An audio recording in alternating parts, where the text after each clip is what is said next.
Hello there, my name's Keith Burt from burtsdrama.com. Burt's Drama is a website for drama teachers. It is a place for inspiration, information and insight and all things to do with teaching drama. And each week we try to post a new article to help you with your teaching practice. And this week we're looking at rehearsing with a script, establishing a routine for analysing text. Before I go any further, I just want to say that in my opinion, working with scripts and text is really important. In fact, I think it is the most important part of teaching drama to young people. Getting scripts and texts into their hands and acting it out, well, it is the best way of helping young people to learn about all aspects of drama and theatre, but most importantly, the fundamentals of structure, characterisation and dialogue. Getting up and making improvised and devised theatre is great and of course really important to help the young people to be able to tell their own stories. But without that understanding of how to make a great piece of theatre that comes from studying text, their devised pieces will almost always descend into chaos. But working with scripts can take time to develop. It is a knowledge that takes time to build up and improve, and it is just as much about deliberate practice of the process as it is about learning the process. And successful script work comes from embedding the routines into a student's normal drama practice and vocabulary, so that they don't have to think about the practice and the process. All they need to think about is the text and what they're going to act out. Now I start with text work from the very beginning, from the first lesson I have with Year 7. And over the first few lessons of working with scripts, we build up a routine until we can repeat it, until we no longer have to focus on the routine, but we can then really focus on the content of the script. Because remember, the routine is the same, but the content and outcomes will differ depending on the text. And the routine that I established from the very beginning of Year 7 is in two parts, and I'll explain that next.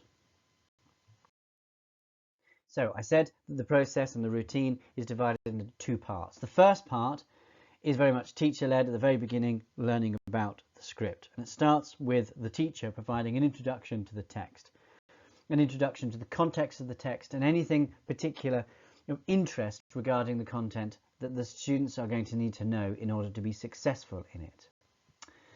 Then the students read the extracts in groups. They read in various group formations, sometimes not even in the groups they will be performing in.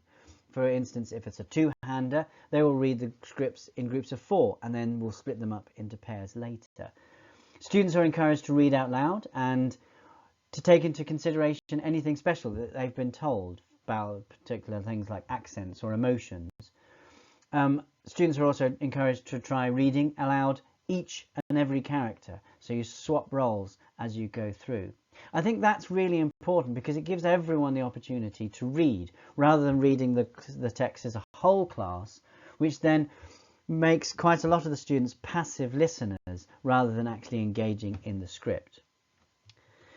Following from that script, we have a group discussion about what they've noticed about the extract. Now you as the teacher can signpost this conversation, so you can focus on particular characters, relationships or things that need to be overcome in rehearsal. And that part then is finished with a class discussion which draws out from the students the main points of their group discussion, and again it should focus on the teacher leading this, and you can then stop and give guidance on what the students need to be aware of when they're rehearsing and preparing for performance. So then that brings us on to the second part, which is very much student-led and working towards creating a performance. And we start with selecting how much to perform. So most of the extracts I use are 2 sides of A4 paper. So I can offer the students a choice on how much they want to perform.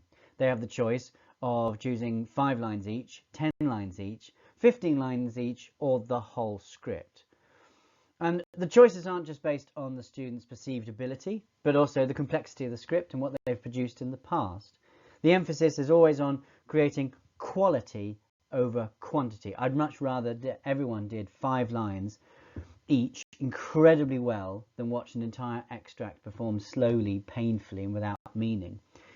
It also then leaves you room as the teacher to suggest that students reduce or increase the amount of text that they do based on the progress and the work they're putting into it. Then we highlight the text.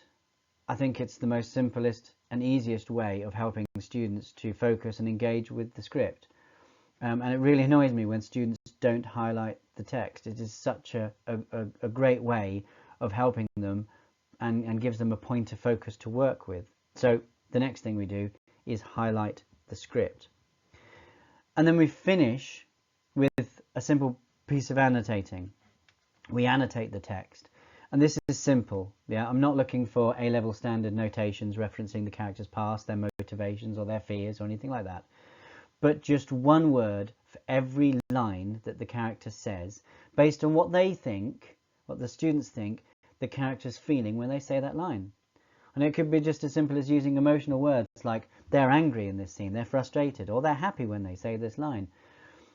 It just demonstrates and allows the students to go into a little bit more detail and helps the students to think about what it is their character is saying, why they're saying it, and then think about how they should say the word to communicate to the audience those emotions.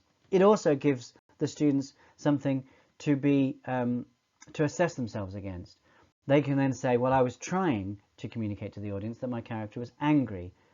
And so you've got that point of reference to work with. So at this point, the students then need to start blocking the script. They need to get up and set up their set, block their entrances, next sets, and start acting out the script.